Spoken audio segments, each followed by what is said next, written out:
Personally, I think the Toronto Raptors are the definition of mediocre this season. At the time I'm recording this, they're currently 36-30 and are the 7th seed in the Eastern Conference. They have a very deep team with lots of young players, but they have shown to be very inconsistent at times. They win games against good teams, but then they lose to bad teams, and they consistently go on 3+ game win streaks, followed by 3+ game losing streaks. They're a very, very inconsistent team. With everyone on the Raptors now healthy, it looks like they will be a playoff team, but I don't think people are taking the Raptors too seriously, and they definitely have the potential to pull off an upset. So in today's video, I will talk about this Toronto Raptors team and give you guys a few reasons why I think they have potential to pull off an upset come playoff time when they're fully healthy. With that being said, let's get right into it. As always, whenever I talk about a certain NBA team, we are going to start off by looking at their team statistic-wise. On offense, the Raptors are a little bit below average, averaging 108.5 points per game this season, which is 19th in the league. However, on defense, they are number 10, allowing only 107.3 points per game, which is absolutely elite. They're a top 10 defensive team in the NBA, with lots of players averaging over 1 steal a game for them. In terms of blocks, as expected, they are relatively low. They're 17th in the league, averaging about 5 per game, because obviously they do not have that big 7-foot guy. And for steals, they're 3rd in the league, going back to my point saying that they have many players averaging over 1 steal per game, averaging 9 steals per game. As many people know, the Toronto Raptors were a very bad team last year, and one of the biggest reasons was because they could not grab a rebound for their life. This season, they are last in defensive rebounds per game, only averaging 32 per game. But on the other side of things, when you look on offensive rebounds per game, they're 2nd in the league, only behind Memphis, averaging 13 offensive rebounds per game. And finally, this actually kind of shocked me a little bit. The Raptors are 28th in the league in assists per game, with about 22 per game. This really surprised me because obviously as a Raptors fan, I've watched majority of Raptors games and I see that they play like a team. They have such a good chemistry. So the fact that they're 28th in the league in assists per game is pretty shocking. So that's a look at the Raptors team statistics wise, and as you can see, on offense they're just a little bit below average, and they really excel on the defensive end of the floor, which is a big reason to their success, which I'll get more into later. So that's a look at this Toronto Raptors team statistic wise. Now I'm going to go over each notable individual player and their stats. The Toronto Raptors are the only team in the NBA to have 5 players averaging over 15 points per game, which is really crazy if you think about it, because you can tell that they don't have that one-star player that takes all the shots. They have a very unselfish system and aren't afraid to get everyone involved. So let's start things off with the Toronto Raptors star player, Fred VanVleet. Fred VanVleet is without a doubt having the best season of his career, averaging 21 points, 5 rebounds, and 7 assists with a steal and a half per game on 41, 40, and 88 splits. Fred VanVleet has definitely been the star and leader for the Raptors this season. His leadership is definitely something he's learned from Kyle Lowry. He does a great job of running the offense and getting every player involved. On the offensive side of things, he can score from pretty much everywhere. He has a crafty handle and the ability to pull up from deep. He excels on offense most when he has a mismatch, because he then either uses his speed to drive to the rim or step back for 3. His pass IQ and pass vision is also amazing, which makes him much more of an offensive threat. However, the underrated feature of Fred VanVleet is his amazing defense. Despite being 6'1", I think Fred VanVleet is a top 20 defender in the NBA. Fred is an absolute dog on the defensive end and can guard positions 1 to 3 and maybe even 4 if he's a little undersized. His perimeter defense is absolutely amazing, and he's top 10 in steals per game this year. One reason his defense and all-around game in general is so good is because of his hustle and physicality on the court. He isn't afraid to go for a loose ball, take charges, and overall is just willing to put his body out there to make a play, which makes him way more valuable to a team. The next player is Trent Jr. Trent Jr. is also having a breakout year this season and has proved to us why the Raptors won the Powell-Trent trade. He's putting up 18 points, 3 rebounds, and 2 assists on 41% from the field, 38% from 3, and 83% from the line, so decent efficiency. On the offensive side of things, Trent has really shown why he's one of the best shooters out there. He's so clutch and has the ability to get hot from deep at any time he wants to. He's very shifty and hits a lot of off-balance jumpers, and his shot creation is so good for a guy his age. Like Van Vliet, he also has a lot of value on the defensive end as well. He's third in the league in steals, averaging nearly 2 per game, and leads the league in deflections per game. I would say that this is also the best season of Gary Trent Jr.'s short career. Let's move on to OG Anunoby. OG Anunoby was projected to be the Raptors' most improved player this year. Many people thought he would have a breakout year, and he has really shined, averaging 18 points, 6 rebounds, and 3 assists on 44, 35, and 75 splits. OG's role on this team is to be a 3-and-D wing, and he does it at an extremely high level.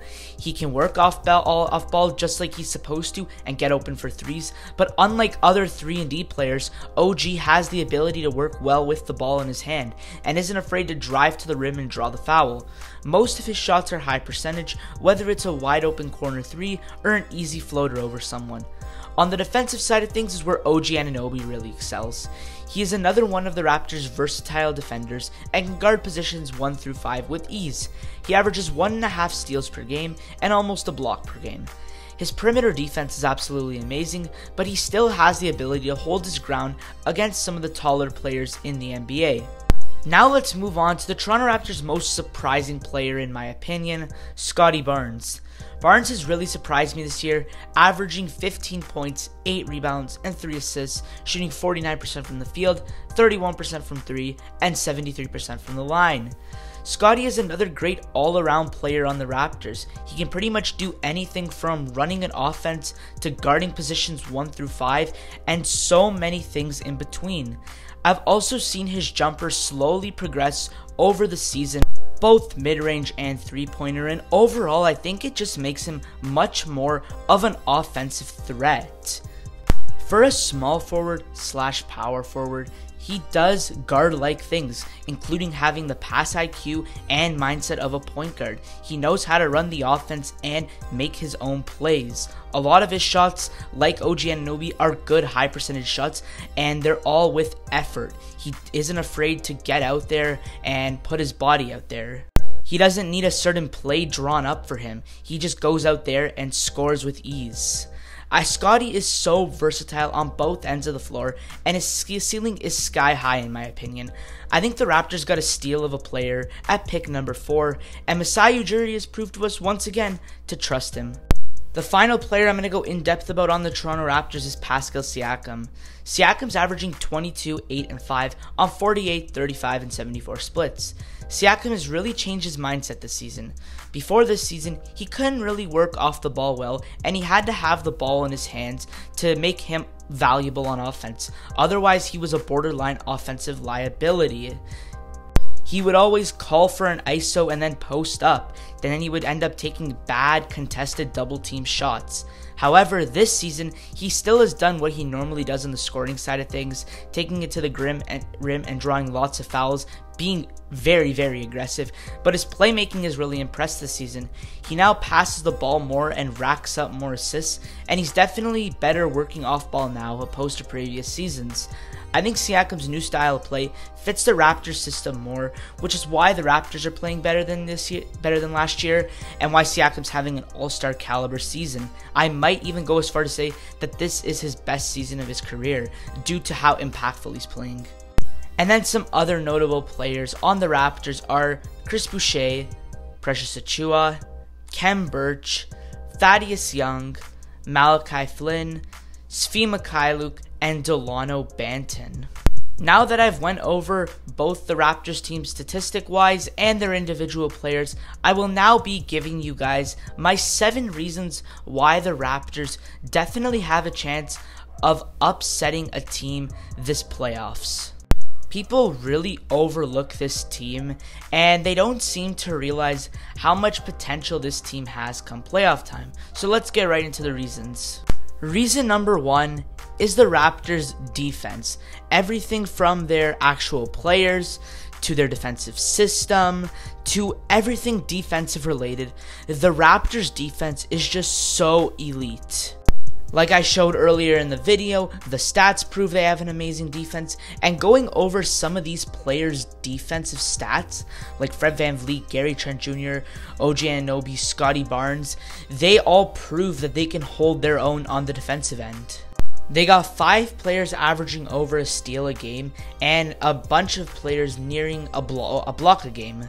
Their defensive system is also amazing, making it match with the other team.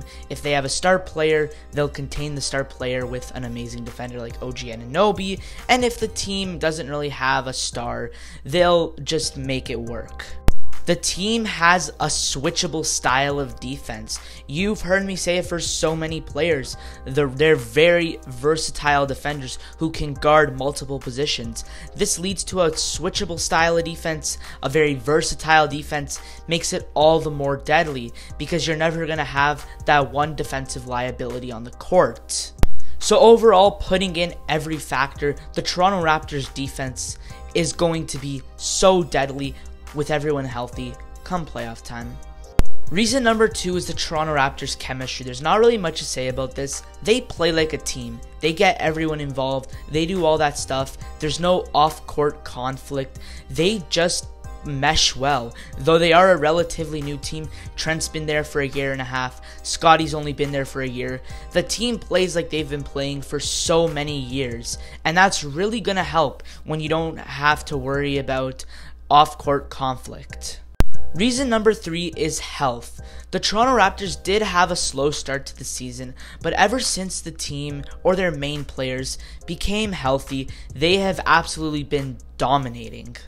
So come playoff time when everyone is healthy, we have not seen much of the Raptors when everyone's healthy. So once we do see them when they're fully healthy, we don't have a big enough sample size to have come to a clear conclusion as to how good they'll be, but we can tell that they'll be pretty darn good when they're healthy. Reason number 4 is the Toronto Raptors system. I think I've said it a couple of times in this video, as well as saying it a few times in other videos. The Raptors have such a good system. They don't have that one guy that necessarily has to take all the shots. They play like a team. They get everyone involved. Extra passes. Just watching the team play is absolutely a thing of beauty. It's amazing. I'm impressed when I watch them make the swing passes, the skip passes. It's all just so amazing. They encourage you to shoot if you're wide open, and overall a good system, both offensively and defensively is definitely going to help the team come playoff time. This also ties into it. They got an amazing coach in Nick Nurse. So though they may have one good system, when you're playing different teams, you're going to need different defensive systems. We've seen Nick Nurse prove time and time again why he's a top 10 coach in the entire NBA, and you can count on him to draw up the right plays, both offensively and defensively. And we see the Raptors time and time again contain other teams' star players thanks to the proper switches and rotations, all because of their system. Reason number 5 is the Toronto Raptors hustle. This team, they have so many energy bringers in their starting lineup and off the bench. You see so many players hustling for loose balls, taking charges. Just watching the game the other day, they've taken countless charges. They're not afraid to put their body out there, and they just have so much energy as a team. There's never a slow moment for them. They're always going full speed, 100%, and that type of hustle and that type of energy is definitely going to help them when they're playing a fatigued team. It gives them way more opportunities to go on a lot more scoring runs, and overall just helps them. Reason number 6 is the Toronto Raptors' depth. The Raptors have always been known to have an amazing bench, and this year's no different. They got a lot of great productive players off their bench. I won't go into examples, but let's just say this bench can have some bad nights, but when they're on, they're on. They are absolutely amazing. They literally play like a starting lineup at times. That is how good this bench is. So whenever you're playing a team in the playoffs, when the benches come on for both sides, the Raptors have a better bench than maybe almost every single team in the playoff picture so far. And it's going to give the team, the star players, some more time to rest. And the final reason is the Raptors' tall players. The Raptors are not the typical team that would be classified under tall, but they are very tall when you look into it. While it is true that they do not have that traditional 7-foot center that grabs rebounds, does all that stuff, they have so many tall players on their team with long wingspans. 6'8", 6'9", 6'10", 6'11", so many tall players. So they don't have a single 7-footer on their team. So what? You have Scotty Barnes, OG Anunoby, Pascal Syakum, Khem Birch, Thaddeus Young, Chris Boucher, Precious Achiuwa, all nearing that. And even a guy like Delano Banton who has a 7-foot wingspan. So although they do not have that 7-footer, they most likely will have the height advantage at every moment in the game. You can see them running multiple tall ball lineups in the span of one game. And it's a big reason as to why their offensive rebounds have been doing so well. They're second in the league in offensive rebounds per game. So overall, with their variety of tall players or players with long wingspans, it is going to give them a height advantage, which is pretty much just going to make them have a better percent chance of winning that series. No more small ball Raptors that can't grab a rebound for their life. So that is going to wrap up this video of me talking about why I think the Raptors have the potential to do well in the playoffs and maybe pull off an upset. I'll quickly go over it. Again, the reasons are their defense, their chemistry, their system, healthy, hustle, depth, and all of their tall players. That's going to wrap up this video, guys. I really hope you enjoyed. Be sure to subscribe, and I'll see you in the next one.